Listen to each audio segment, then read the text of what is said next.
Hi, my name's Keith Cooper from Northlight Images. In this video I'm going to try and answer a question I get asked a lot.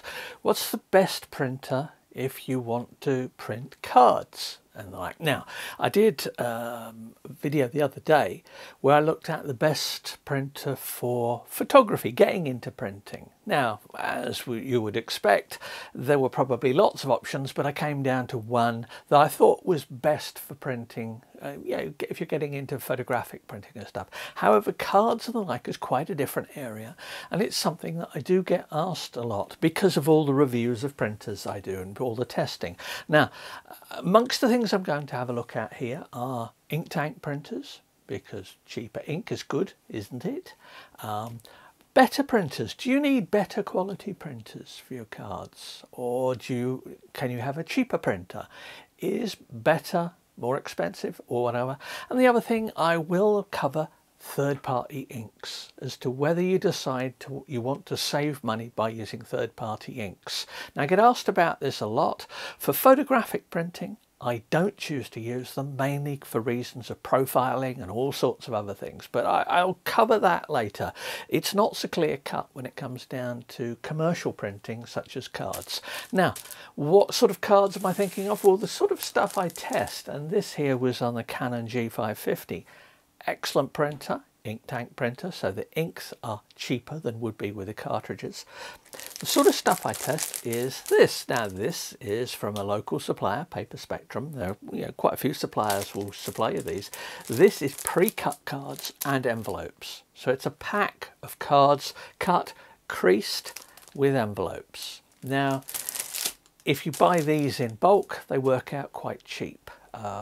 Relatively speaking to sort of getting stuff printed. Now, getting stuff printed, I will come back to that as well, because it is an important thing. You might decide that your business is best run not printing yourself. I'll come a few reasons as to why that might be, but doesn't mean I won't be happy to suggest printers that should work for you if it fits what you want. Now, the business side of things.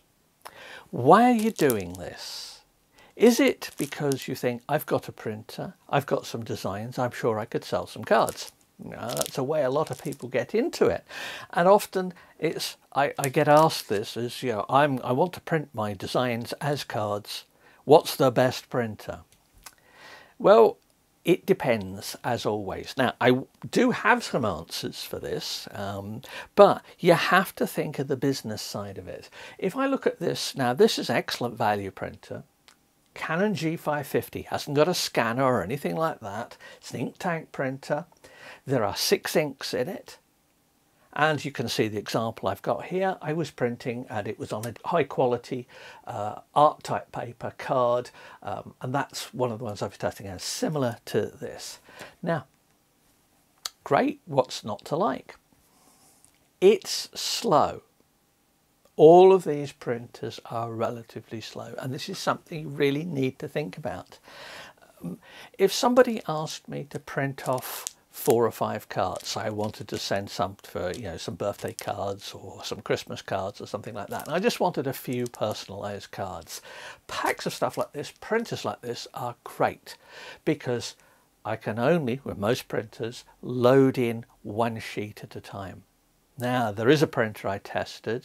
It's quite a big one. I'll put in the notes because it's an Epson Workforce one. It's a huge, great office printer, but it's the only one that I've tested that actually will take a stack of these cards. I say, if you're interested in big stuff like that, I'll mention, I'll put a link in the notes for that one. But for this one here, yeah, I don't mind making 4 cards for this. If you want me to make a dozen cards, I better have a good book to read or something else to do while I'm waiting for it, because I'm loading a sheet, waiting for it to print. Now, that's fine, personalised. As I say, I don't mind if I need 3 or 4 cards for something, or just an individual card. It's great for that. But if you're thinking of doing this as a business, don't undervalue your time.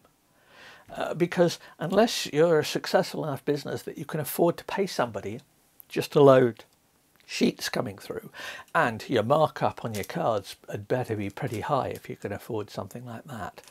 No, think of your time. That's what makes the difference between, at low volumes, my pick would be, even though this printer is not great on Macs, and I'll put a link in the notes as to the workarounds I needed to get colour profiling and good colour working on it, it's a great printer, the Canon G series ones. You don't need the 650 or whatever models. You don't need a scanner on it unless you happen to need a scanner.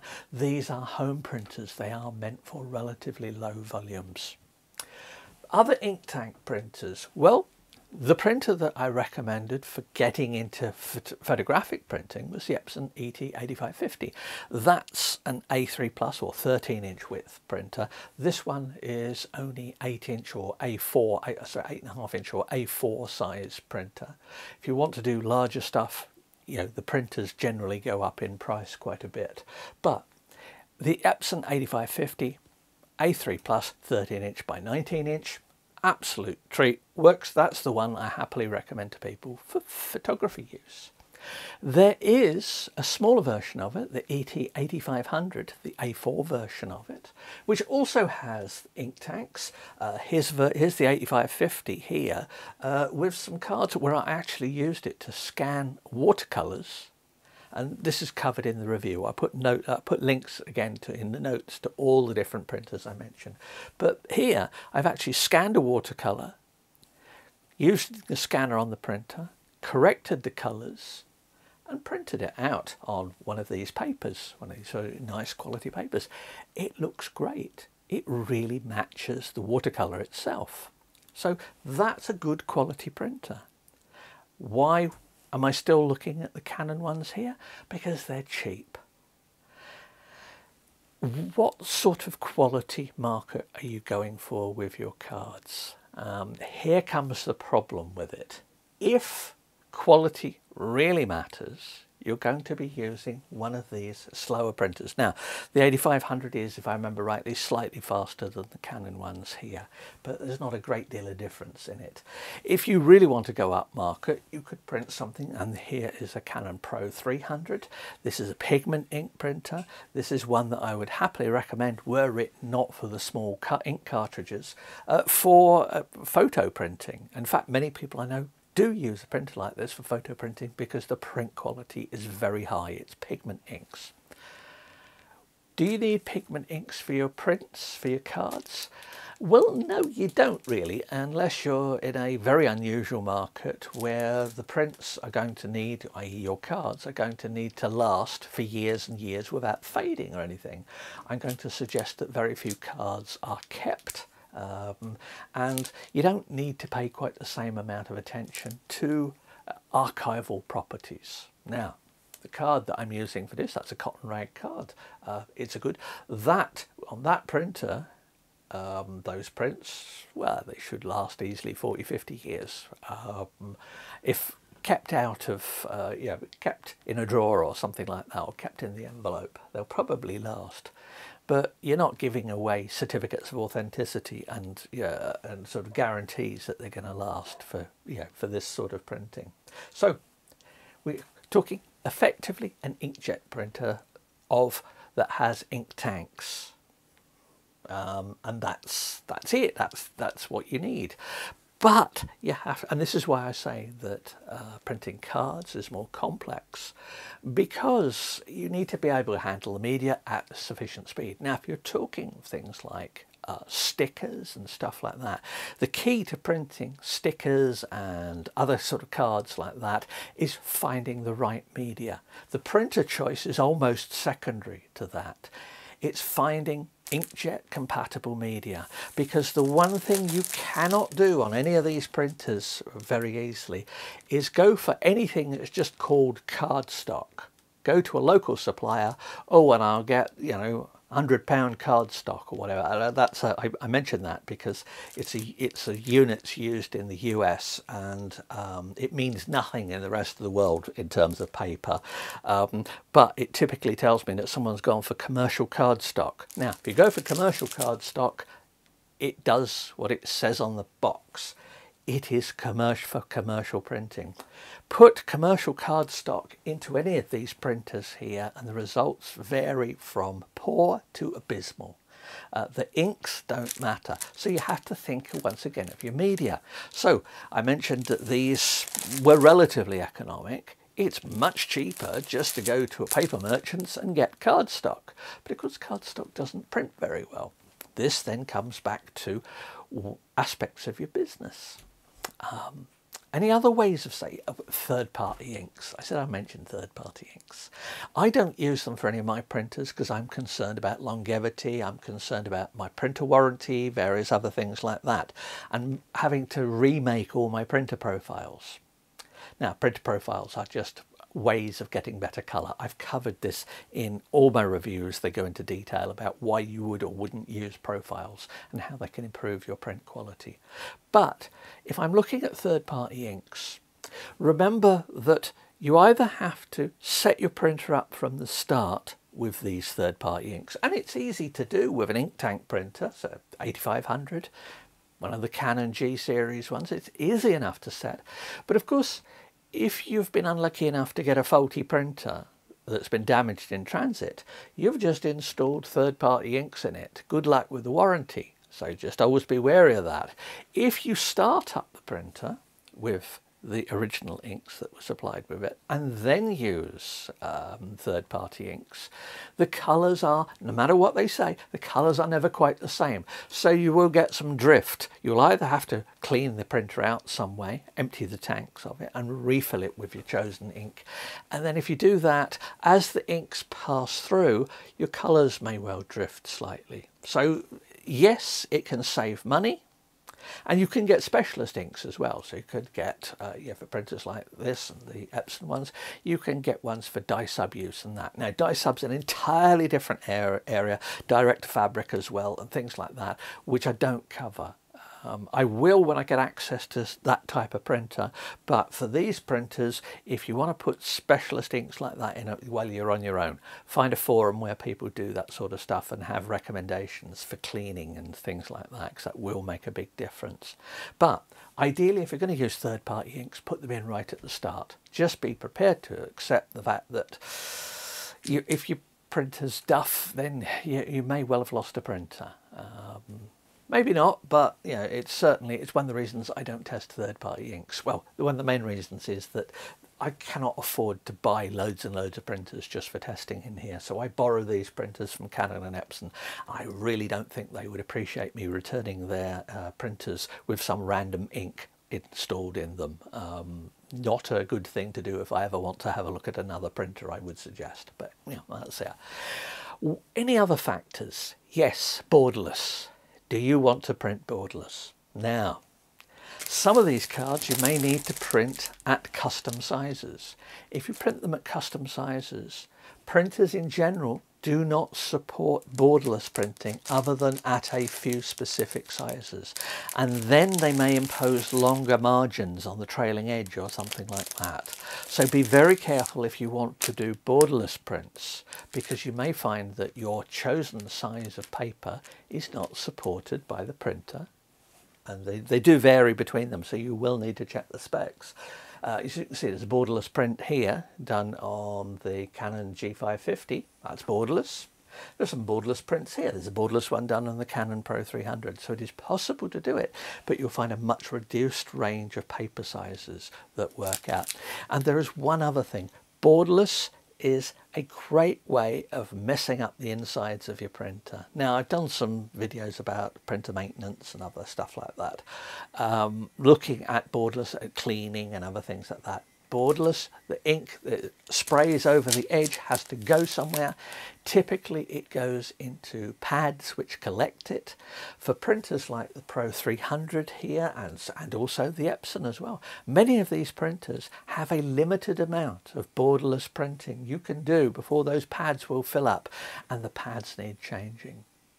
Getting them changed will cost you if you can get it done at all. So if you're going to use any of these printers for a lot of borderless printing, be prepared to clean the printers a lot and be prepared to find out how to reset ink counters and all sorts of things like that, because these are not commercial printers. And this comes back round again to the business side of it.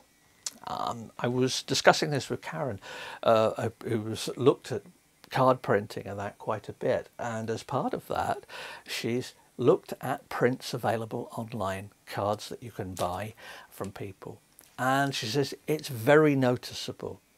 The people who she goes back to are people who get their cards printed commercially. Very few of them print their own cards.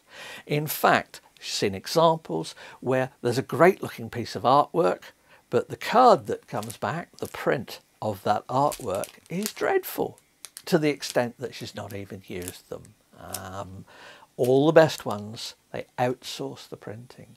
The best way of doing it, and this is how it's done commercially, is to print your cards on larger sheets of card or paper and then cut them to size.